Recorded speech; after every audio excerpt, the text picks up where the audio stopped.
आपका atomic size. सबसे पहला जो फैक्टर डिस्कस करेंगे वो कौन सा आपका atomic size.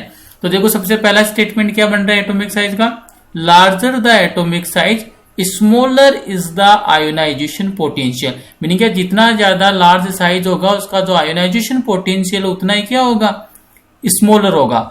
It is due to, इसके पीछे लॉजिक क्या है, क्या कॉन्सेप्ट है, it is due to that the size of the atom increases the outermost electrons further away from the nucleus and the nucleus loses the attraction on the electrons and hence can be easily removed। Meaning क्या बोल रहा है, जैसे आपको ये पता है जब भी आप एटॉमिक स्ट्रक्चर में इसकी स्टडी करते हो, ये तो क्या हो गया आपका न्यूक्लियस हो गया, और न्यूक्लियस के अराउंड क्या होते हैं आपके स्फेरिकल फॉर्म में क्या होते हैं, सेल्स होते हैं, और सेल्स में क्या होते हैं, इलेक्ट्रॉन्स होते हैं। क्लियर है। अब जैसे जैसे as well as number of shells increases, जैसे जैसे आपका नंबर ऑफ सेल्स इंक्रीज होगा तो वहां पर क्या होगा, जो आपके न्यूक्लियस और जो आपके आउटरमोस्ट सेल के इलेक्ट्रॉन के बीच की जो डिस्टेंस है, distance in between the nucleus and outermost electron will be increase, so ionization potential will be decrease. Clear है।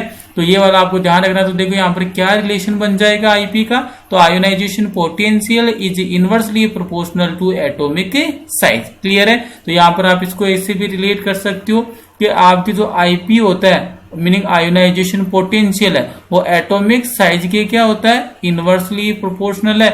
As well as size increases then IP will be decreases. और इसके पीछे logic क्या होगा, लॉजिक आपको ये ध्यान रखना है, बिकॉज जो साइज है अगर साइज इंक्रीज हो गई तो जो जेड इफेक्टिव है वो क्या हो गया आपके डिक्रीज हो जाएगा। तो आपको ये ध्यान रखना है, क्योंकि जो आईपी होता है वो किसके डायरेक्टली प्रोपोर्शनल होता है, आपके जेड इफेक्टिव के। और साइज और जेड इफेक्टिव का क्या रिलेशन आता है, ये आपको keep it in mind, size is always inversely proportional to Z effective. Clear है। तो यहां से आपको ये ध्यान रखना है कि जो आपका आईपी आयोनाइजेशन पोटेंशियल है जेड इफेक्टिव के तो क्या होता है डायरेक्टली प्रोपोर्शनल, लेकिन साइज के क्या होता है इनवर्सली प्रोपोर्शनल। नेक्स्ट वाला फैक्टर देखो, नेक्स्ट वाला फैक्टर कौन सा, effective nuclear charge otherwise Z effective. इसके बारे में अभी अपन ने देखा है। तो देखो ionization potential increases with the increases in the nuclear charge in between the outer most electron and nucleus. जो आईपी है इसका अगर अपन रिलेशन देखिए, इसे डील करें किसी इफेक्टिव न्यूक्लियर चार्ज से, तो क्या रिलेशन आएगा, ionisation potential is directly proportional to effective nuclear charge. Clear है। तो ये दोनों फैक्टर आपको ध्यान रखना है, किस टाइप से यहाँ पर वेरिएशन होता है आपके एटॉमिक साइज के साथ और इफेक्टिव न्यूक्लियर चार्ज के साथ। नेक्स्ट वाला फैक्टर देखो, थर्ड नंबर का जो फैक्टर होता है वो कौन सा, स्क्रीनिंग इफेक्ट। और आपको अच्छे से पता है शील्डिंग इफेक्ट या स्क्रीनिंग इफेक्ट क्या होता है, साइज के डायरेक्टली प्रोपोर्शनल है। तो पहला पॉइंट, तो जब भी आप स्क्रीनिंग इफेक्ट का पढ़ो तो आपको ये keep it in mind, size is directly proportional to screening effect. Clear है। आप स्क्रीनिंग इफेक्ट को ही क्या बोल सकते हो, शील्डिंग इफेक्ट बोल सकते हो। क्लियर है। तो आपको ये पता होना चाहिए कि जो आपका साइज होता है वो डायरेक्टली प्रोपोर्शनल होता है किसके, स्क्रीनिंग इफेक्ट के। और अभी प्रीवियस स्लाइड में अपन ने देखा है कि size is inversely proportional to IP. Clear है। तो यहां पर देखो क्या पॉइंट बनेगा, higher is the screening effect on the outer most electrons causes less attraction from the nucleus and can be easily removed, which is leading to the lower value of ionization potential। आपको ये पता चल गया कि जो screening effect या shielding effect तो always क्या करता है, एटम का साइज इंक्रीज करता है। और साइज और आईपी के बीच में रिलेशन अपन प्रीवियस स्लाइड के अंदर डिस्कस कर चुके हैं, size is inversely proportional to ionisation potential and size is directly proportional to screening effect otherwise shielding effect. Meaning यहाँ पर जो इसका कंक्लूजन है वो कंक्लूजन स्टेटमेंट क्या आएगा, as well as screening effect increases then IP will be decreases. Clear है। Next वाला स्टेटमेंट देखो, जो नेक्स्ट वाला फैक्टर नंबर 4 कौन सा, पेनिट्रेशन पावर ऑफ सबसेल। ये थोड़ा सा इंपॉर्टेंट स्टेटमेंट है, इंपॉर्टेंट फैक्टर है। अब देखो सबसे पहले यहाँ पर क्या वर्ड है, पेनिट्रेशन पावर ऑफ सबसेल। नहीं, यहाँ पर आपको जो भी सबसेल्स है उनकी पेनिट्रेशन पावर से डील करना है। अब आपको इजीली पता है कि कौन कौन से सबसेल यूज करते हैं अपन केमिस्ट्री में, मैक्सिमम एस हो गया, p, d, then f. Clear है। और इनमें भी अगर अपन बात करें इनकी एनर्जी लेवल की, तो किसकी एनर्जी मिनिमम होती है? जो न्यूक्लियस के बिल्कुल एडजेसेंट होगा। न्यूक्लियस के एडजेसेंट कौन सा होता है? एस होता है, then p, then d, then f. तो आपको एक बात यहाँ पर यह भी ध्यान रखनी है, अगर आप बात करते हो यहाँ पर किसकी? एनर्जी की, नहीं एनर्जी ऑफ सब सेल की बात करो तो आपको always keep it in mind, minimum energy का कौन सा होता है? ऐसा सब सेल होता है, then p, then d, then f. Clear है? मीनिंग ये आपको एनर्जी का ऑर्डर पता होना चाहिए। मीनिंग जो आपकी एनर्जी है, सॉरी ये वाला किसका ऑर्डर आएगा? आपके स्टेबिलिटी का ऑर्डर आएगा। क्लियर है? क्योंकि एनर्जी तो सबसे मैक्सिमम किसकी होती है? एफ वाले की, और सबसे मिनिमम किसकी होती है? एस वाले की। क्लियर है? तो ये ध्यान रखना, ये स्टेबिलिटी का मीनिंग, ये जो पेनिट्रेशन का ऑर्डर है, कुल मिलाकर आपको ये ध्यान रखना है, जो आपके सबसे मैक्सिमम जो पेनिट्रेशन पावर किसकी होती है? एस की, then p, then d, then f. तो ये जो मैंने ऑर्डर यहां पर बनाई, ये ऑर्डर किसका है? आपके पेनिट्रेशन पावर का या पेनिट्रेशन टेंडेंसी का ऑर्डर होता है। सबसे मैक्सिमम पेनिट्रेशन पावर एस का, then p, then d, then f. Clear है? अगर बात करते हो आप यहाँ पर एनर्जी, तो एनर्जी ऑफ सब सेल का ऑर्डर भी आपको पता होना चाहिए। सबसे मिनिमम एनर्जी किसकी होती है? एस की, देन पी, देन डी, और देन आपके एफ सबसेल। तो ये ई का मीनिंग ये किसको रिप्रेजेंट कर रहा है? आपके एनर्जी ऑफ सबसेल को। तो देखो पहला स्टेटमेंट क्या बनेगा? Order of the attraction of subshells towards the nucleus. Meaning जो भी आपके सब सेल है उनका जो न्यूक्लियस के टुवार्ड्स जो अट्रैक्शन है उसी को आप क्या बोलते हो? Penetration power. मीनिंग जो इसको पेनिट्रेशन पावर को डिफाइन कर दिया, क्या डेफिनेशन हो जाएगी पेनिट्रेशन पावर की? Order of attraction of subshells towards the nucleus is known as penetration power. और पेनिट्रेशन पावर का ऑर्डर मैक्सिमम किसका होगा? जिस पर अट्रैक्शन मैक्सिमम होगा। और अट्रैक्शन सबसे मैक्सिमम किस पर होगा? जो न्यूक्लियस के जितना एडजेसेंट होगा, नियर होगा, उस पर उतना ही ज्यादा क्या होगा? इलेक्ट्रोस्टैटिक फोर्स ऑफ अट्रैक्शन होगा। अब न्यूक्लियस के सबसे पास में कौन सा होता है? S, then p, then d, then f. लेकिन सबसे मैक्सिमम जो इलेक्ट्रोस्टैटिक फोर्स ऑफ अट्रैक्शन किस पर वर्क करता है? एस सब सेल पर। तो पेनिट्रेशन पावर भी मैक्सिमम किसका हो जाएगा? एस सब सेल का। तो ये वाला ऑर्डर बड़ा ही इंपॉर्टेंट है। मैक्सिमम जो आपके अट्रैक्शन है वो किस पर लगेगा? एस पर, then p, then d, then f subshell. Next वाला स्टेटमेंट देखो, as subshell is more closer to the nucleus, so more energy will be required to remove an electron in comparison to P, D and F। Clear हो गया ये वाला statement भी। जो nucleus के जितने ज्यादा पास में होगा उस पर इलेक्ट्रोस्टैटिक फोर्स ऑफ अट्रैक्शन उतना ही मैक्सिमम है। तो इलेक्ट्रॉन को रिमूव करने के लिए आपको मोर अमाउंट में किसकी रिक्वायरमेंट होगी? एनर्जी की रिक्वायरमेंट होगी। एक एग्जाम्पल मेंशन करेगा, बड़ा इंपॉर्टेंट एग्जाम्पल है, बेरिलियम एंड बोरॉन। मीनिंग आपको कंपैरिजन करवाया है IP, beryllium and boron. Beryllium का मैं आपको बता दूं, जो इसका एटॉमिक नंबर है बेरिलियम का कितना होता है? 4 होता है। और बोरॉन का जो एटॉमिक नंबर कितना होता है? 5 होता है। इलेक्ट्रॉनिक कन्फिग्रेशन, ये जो यहाँ पर मेंशन कर रखा है, ये क्या है? Electronic configuration. तो देखो बेरिलियम के कितने इलेक्ट्रॉन फिल करने हैं? 4। क्या इलेक्ट्रॉनिक कन्फिग्रेशन आ जाएगा? 1s2 and 2s2। बोरॉन में कितने इलेक्ट्रॉन है? 5। तो देखो इसका इलेक्ट्रॉनिक कन्फिग्रेशन क्या जाएगा? 1s2, 2s2 एंड 2p1 आ जाएगा। अब यहाँ पर इंपोर्टेंट नोट करने वाली बात क्या? आपको किसका ऑर्डर फाइंड आउट करना? आईपी, मीनिंग आयोनाइजेशन पोटेंशियल का ऑर्डर फाइंड आउट करना। यहाँ पर जो इलेक्ट्रॉन रिमूव होगा, क्योंकि आईपी का मीनिंग ही क्या है? The minimum requirement of energy to remove an electron from outermost valence shell from an isolated gaseous atom is known as ionization potential। Meaning आपको 1 इलेक्ट्रॉन को क्या करना? रिमूव करना। रिमूव कहाँ से करोगे? उसके आउटर मोस्ट सेल से। तो आउटर मोस्ट वाला बोरोन में तो कौन सा हो गया? 2p वाला हो गया। और बेरिलियम में कौन सा हो गया? 2s वाला हो गया। तो यहाँ पर देखो ये भी सेकंड सेल है, ये भी सेकंड सेल है, लेकिन यहाँ पर देखो इलेक्ट्रॉन कौन से सब सेल में? s सब सेल में। और बोरोन में जो इलेक्ट्रॉन कौन से सब सेल में? p में। और अभी अपन ने देखा जो पेनिट्रेशन पावर है वो किसकी मैक्सिमम होती है? s वाले की। जो इस s वाले इलेक्ट्रॉन पर न्यूक्लियस का जो इलेक्ट्रोस्टैटिक फोर्स ऑफ अट्रैक्शन क्या होता है? मैक्सिमम। तो यहाँ से इलेक्ट्रॉन को आपको रिमूव करने के लिए मैक्सिमम रिक्वायरमेंट ऑफ एनर्जी की क्या होगी? रिक्वायरमेंट होगी। तो यहाँ पर देखो आयोनाइजेशन पोटेंशियल का ऑर्डर क्या बनेगा? The IP of beryllium is more than boron. Clear है? नेक्स्ट वाला देखो स्टेटमेंट क्या है? ये वाला स्टेटमेंट इंपोर्टेंट है।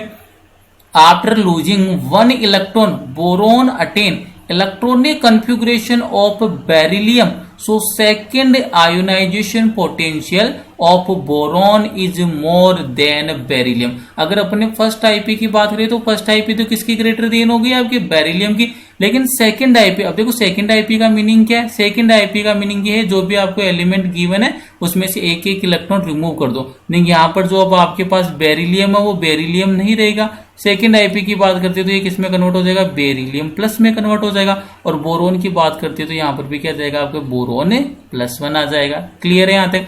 अब इलेक्ट्रॉनिक कॉन्फ़िगरेशन देखिए तो यहाँ पर देखो इसका एटॉमिक नंबर आज भी बोरोन का कितना है, 4 है, और बोरोन का कितना है, 5 है, और बेरिलियम का एटॉमिक नंबर कितना होता है, 4 होता है। लेकिन इलेक्ट्रॉन का नंबर देखो यहाँ पर अब न्यूट्रल नहीं है, पॉजिटिव चार्ज है, मैग्नीट्यूड ऑफ चार्ज कितना है, पॉजिटिव का प्लस, नहीं कितना इलेक्ट्रॉन का रिमूव हुआ है यहाँ से 1, तो अब इसके पास इलेक्ट्रॉन का नंबर कितना आएगा, 3, और 3 का मीनिंग इसका इलेक्ट्रॉनिक कॉन्फ़िगरेशन क्या बनेगा, 1s2 और 2s1 बनेगा। बोरोन कितने इलेक्ट्रॉन होते, 5, लेकिन यहाँ पर पॉजिटिव चार्ज कितना इलेक्ट्रॉन रिमूव हुआ है, 1 इलेक्ट्रॉन, मीनिंग अभी इसके पास इलेक्ट्रॉन का नंबर कितना आ गया, 4। तो इसका इलेक्ट्रॉनिक कॉन्फ़िगरेशन क्या बनेगा, बोरोन +1 का 1s2 देन 2s2 हो गया। क्लियर है। तो यहां पर अब अगर आप सेकंड आईपी की बात करते हो, किसकी बात कर रहा हूं मैं, IP of second ionization potential, तो ये आपको ध्यान रखना। अगर आप यहाँ पर बात करते हो आईपी सेकंड की, तो यहाँ पर देखो जो बोरोन है उसने किसका इलेक्ट्रॉनिक कॉन्फ़िगरेशन ऑब्टेन कर लिया,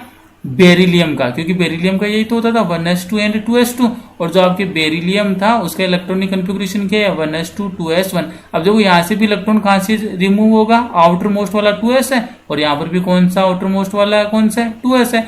यहाँ पर भी देखो इलेक्ट्रॉन यहाँ से रिमूव होगा 2s से, और बोरोन प्लस में भी कहां से रिमूव होगा, 2s से। तो यहाँ पर एक नया कंसेप्ट लगेगा, वो वाला कॉन्सेप्ट अपन आगे की स्लाइड के अंदर स्टडी करेंगे, half filled and fully field. देखो एस में कितना ऑर्बिटल होता है, 1, मैक्सिमम इलेक्ट्रॉन कितने आ सकते हैं, 2, कितना इलेक्ट्रॉन है, 1, मीनिंग ये कैसा हाफ फिल्ड है। और यहाँ पर एस में कितने इलेक्ट्रॉन है, 2, मैक्सिमम भी कितने ऑब्टेन कर सकता है, 2, तो ये वाला क्या हो गया, फुली फिल्ड हो गया। तो नेक्स्ट वाले में अपन ये स्टेटमेंट देखेंगे कि half filled and fully field जो ऑर्बिटल है उनकी आईपी की वैल्यू क्या होती है, ग्रेटर। अगर मान लो दोनों का केस एक साथ आ जाए, हाफ फील्ड भी आ जाए और कौन सा आ जाए, फुली फील्ड भी आ जाए, उस वाली कंडीशन में जो आईपी ऑलवेज किसकी ग्रेटर देन होती है, फुली फील्ड वाले की।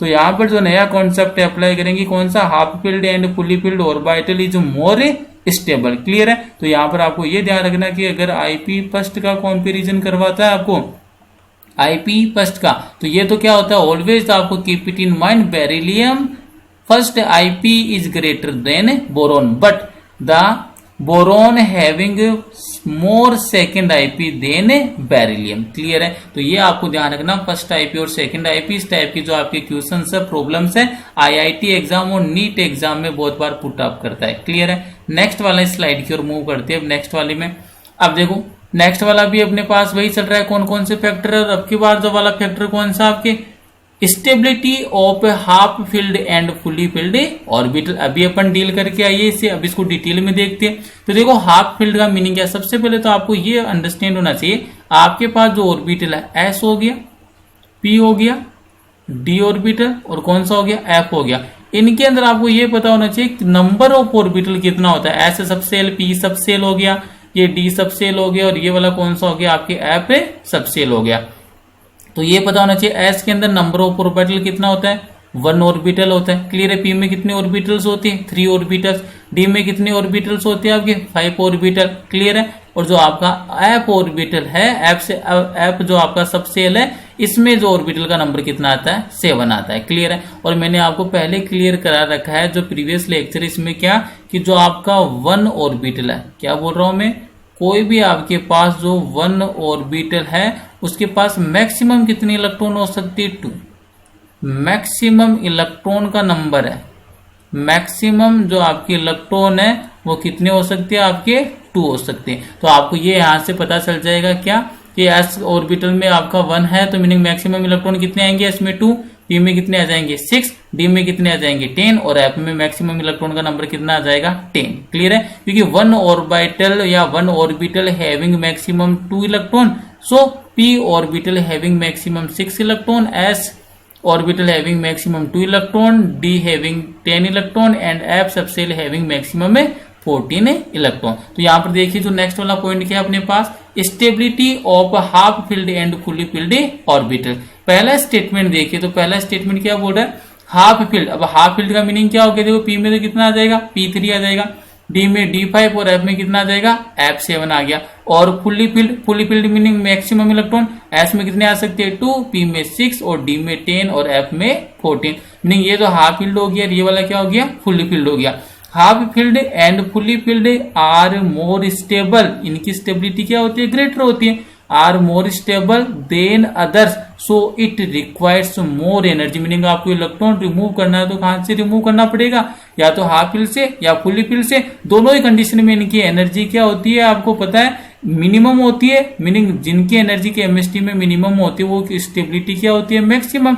तो जब आप मैक्सिमम इलेक्ट्रॉनिक कॉन्फ़िगरेशन से इलेक्ट्रॉन रिमूव करोगे तो आपको मोर अमाउंट ऑफ एनर्जी की क्या होगी, रिक्वायरमेंट। और जितनी ज्यादा मैक्सिमम एनर्जी की रिक्वायरमेंट इलेक्ट्रॉन को रिमूव करने में होगी, उसकी आयोनाइजेशन पोटेंशियल उतना ही क्या होता है, ग्रेटर होता है। तो आइए यहाँ पर कंपैरिजन सिंपल सा दे रखा है नाइट्रोजन एंड ऑक्सीजन। अब देखते हैं stability of half filled and fully field को कैसे अपन अप्लाई करते हैं।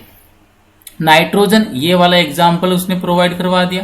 तो ये देखो एग्जांपल के अंदर नाइट्रोजन एंड ऑक्सीजन, ये आपको पता है कि नाइट्रोजन का एटॉमिक नंबर कितना होता है 7 और ऑक्सीजन का एटॉमिक नंबर कितना होता है 8 होता है। क्लियर है। तो देखो 7 का ये यहाँ पर मेंशन किया है इलेक्ट्रॉनिक कॉन्फ़िगरेशन, इलेक्ट्रॉनिक कॉन्फ़िगरेशन। तो देखो 7 कितना हो गया 1s2 2s2 देन 2p3, ये हो गया आपके नाइट्रोजन का EC।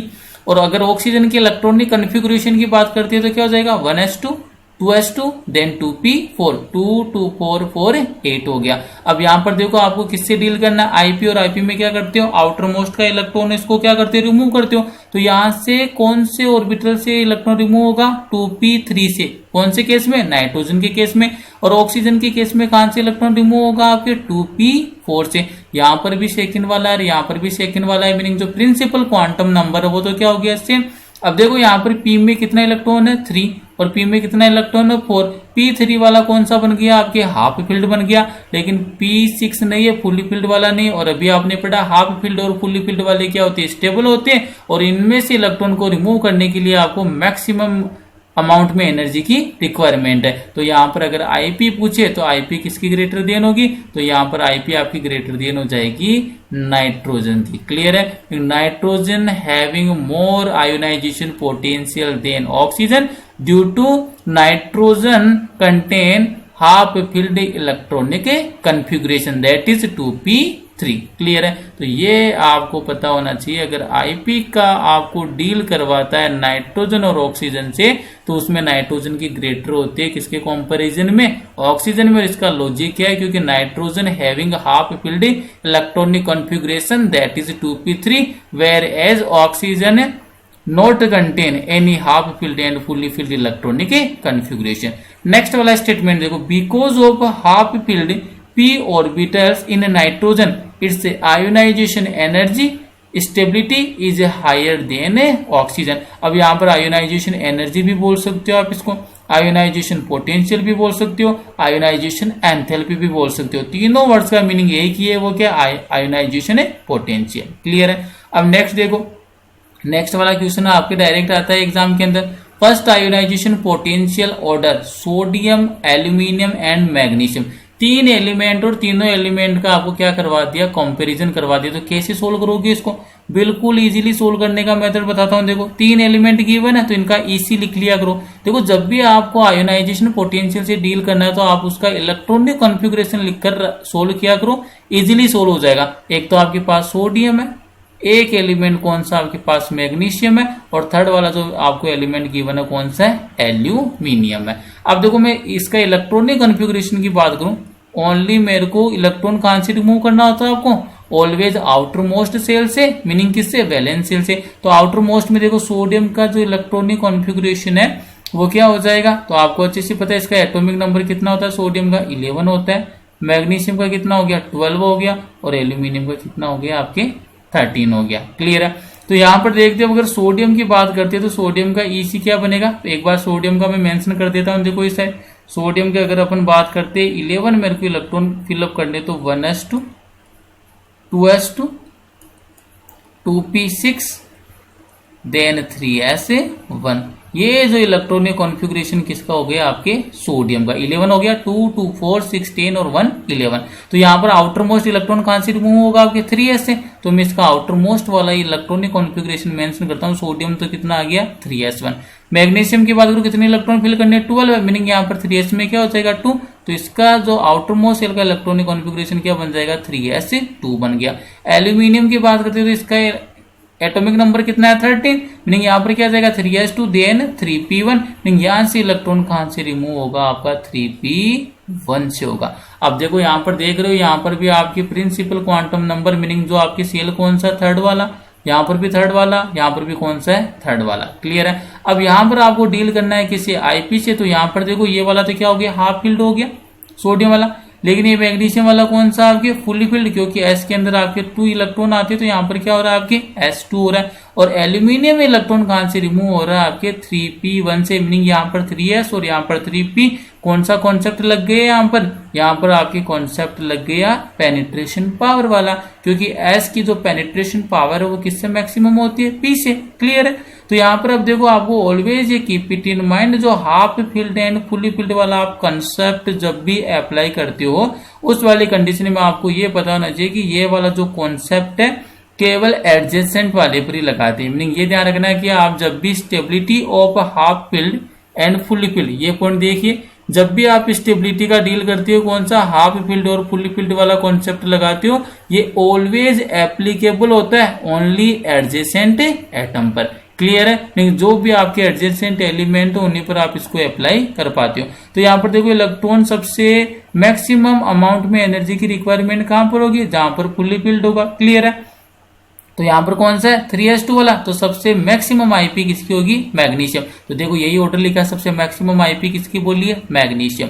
फिर इसके बाद में देखो किसका नंबर आएगा, 3s है, और यहाँ पर क्या आ गया आपके 3p। और आपको यहाँ पर इजीली दिख रहा है कि जैसे ही आप यहाँ पर लेफ्ट टू राइट मूव कर रहे हो, तो ये किसके अंदर आपको अक्रॉस द पीरियड मूव करवा दिया। और आपने पढ़ चुके हो आप, across the period Z effective will be increases, so IP will be increases। तो इस वाले केस में अगर यहाँ से 3s1 और यहाँ पर क्या 3p1, कौन सी वैल्यू इंक्रीज हो रही है, जेड इफेक्टिव की, और जेड इफेक्टिव इंक्रीज होता है तो आईपी भी क्या होती है, इंक्रीज। तो यहाँ पर एल्यूमिनियम अगर सोडियम दोनों का कंपैरिजन करो तो किसकी आईपी ग्रेटर देन आएगी, एल्यूमिनियम की। क्लियर है। तो देखो फिर कौन आ गया, एल्यूमिनियम, और सबसे लास्ट में जो मिनिमम आईपी किसकी होगी, सोडियम की। क्लियर है। लेकिन ये ध्यान रखना, जो फुली फिल्ड और हाफ फिल्ड वाला आप अप्लाई करते हो, ये केवल कहां पर एप्लीकेबल है, only adjacent atom. Meaning magnesium 12 number है तो 13 के ऊपर भी डोमिनेट करेगा, और 13 के साथ साथ आपकी 11 पर भी क्या करेगा, डोमिनेट करेगा। एडजेसेंट एलिमेंट पर ही आप किसको अप्लाई करना है, stability of half filled and fully filled orbital. अब नेक्स्ट वाला देखो, because of S orbital in magnesium is completely filled and its penetration power is also higher than p orbital। अब ये बोला कि यहाँ पर जो मैक्सिमम जो आपके आईपी किसकी आई है, मैग्नीशियम। तो मैग्नीशियम के आने के पीछे लॉजिक क्या है, तो देखो लॉजिक इसने क्लियर किया, क्या बोला है, magnesium is completely filled, S के अंदर मैक्सिमम 2 इलेक्ट्रॉन आ सकते हैं, तो पहला तो ये बोल दिया, क्या हो गया, completely filled, and its penetration power is also higher than p orbital. और यहाँ पर देखो एल्यूमिनियम में पी है, इसमें एस, और अपन पहले डील कर चुके हैं। The penetration power of s orbital s subshell is maximum than p subshell. Clear है। तो यहाँ पर ये दोनों फैक्टर है वो इस मैग्नीशियम के आईपी को क्या बनाती है, मैक्सिमम बनाती है। अब सेकंड वाली बात देखो, अगर यहाँ पर आपको आईपी का ऑर्डर कौन सा पूछ लिया, सेकंड आईपी का, और अभी अपन ने पहले डील किया है सेकंड आईपी पूछा है, मीनिंग कितने इलेक्ट्रॉन को आपको पहले रिमूव कर देना है, 1 इलेक्ट्रॉन को। अगर थर्ड आईपी पूछता है तो पहले कितने इलेक्ट्रॉन को रिमूव कर देना है, 2 इलेक्ट्रॉन को। फिफ्थ आईपी पूछता है तो पहले कितने इलेक्ट्रॉन को रिमूव कर देना है, 4 इलेक्ट्रॉन को, और उसके बाद में उसकी इलेक्ट्रॉनिक कॉन्फ़िगरेशन से डील करना है। तो आइए इसकी इलेक्ट्रॉनिक कॉन्फ़िगरेशन देखते हैं, सेकंड आईपी। अब देखो जैसे ही सेकंड आईपी होगा तो यहाँ पर मैं बता देता हूँ किस टाइप का सीन क्रिएट होगा। तो यहाँ पर ये देखिए, ये मेंशन कर रखा है इलेक्ट्रॉनिक कॉन्फ़िगरेशन, मैग्नीशियम +1, मीनिंग यहाँ पर कितने इलेक्ट्रॉन है, 11। तो क्या हो जाएगा, देखो 281, ये 1s में तो कितना आ गया, देखो 2 आ गया, ठीक है। और 2s और 2p, मीनिंग जो सेकंड सेल में कितना आ गया, 8 आ गया। मैग्नीशियम +1 है, मीनिंग कितना आ जाएगा आपके, 1 ही आएगा। एक इलेक्ट्रॉन को रिमूव कर दिया, 12 होता है, एक इलेक्ट्रॉन रिमूव हो गया तो 3s में कितना आ गया, 1 आ गया। और लास्ट वाले में कितना आ जाएगा, 1 3s में। तो देखो 281। एल्यूमिनियम +1 की बात करेगा तो इसमें इसका इलेक्ट्रॉनिक कॉन्फ़िगरेशन क्या आएगा, 28p। 2। क्लियर है। सोडियम की बात करेगा, देखो सोडियम का ये इलेक्ट्रॉनिक कॉन्फ़िगरेशन लिखा है और आपको किसकी बात कर रहा है, Na+1 की। तो यहाँ पर आपको एक इलेक्ट्रॉन रिमूव करना है और 1 इलेक्ट्रॉन कहां से रिमूव करना है, 3s से। तो अब इसका इलेक्ट्रॉनिक कॉन्फ़िगरेशन क्या बन जाएगा, Na+ का 1s2 2s2 देन 2p6 और 3s में कितना आएगा, 0 इलेक्ट्रॉन है ही नहीं क्योंकि ये तो रिमूव कर दिया। तो यहाँ पर देखो इसका इसी क्या बन जाएगा आपके 2 और 6 + 2 कितना हो गया 8, मीनिंग फर्स्ट जो सेल उसमें 2 इलेक्ट्रॉन, सेकंड वाले सेल में कितने इलेक्ट्रॉन हो गए 8। तो यही मेंशन किया है 2 और 8 हो गया। अब आपको देखो यहाँ पर क्या पूछा है, कौन से जो आपका एलिमेंट है या जो पॉजिटिव आपको आयन गिवन है इनमें से जो मैक्सिमम आईपी है वो किसकी होगी। तो यहाँ पर देखो इसी से इजीली पता चल जाएगा। देखो यहाँ पर क्या है 2 8, मीनिंग आउटर मोस्ट सेल देखो ये 2s2 2p6, मीनिंग क्या है फुल्ली फिल्ड वाला, p वाला क्या हो गया फुल्ली फिल्ड वाला है। तो यहाँ पर ये ध्यान रखना है कि जो फुल्ली फिल्ड वाला आने के कारण इसका जो आईपी क्या होगा मैक्सिमम। तो मैक्सिमम किसका होगा, Na+। यहाँ पर देखो मैक्सिमम आईपी किसका बोला है, Na+। फिर डील किससे करना है, एल्यूमिनियम +1 से और मैग्नीशियम प्लस से। यहाँ पर इसका इसी देखो कितना है 281 और यहाँ पर कितना है 282। तो यहाँ पर देखो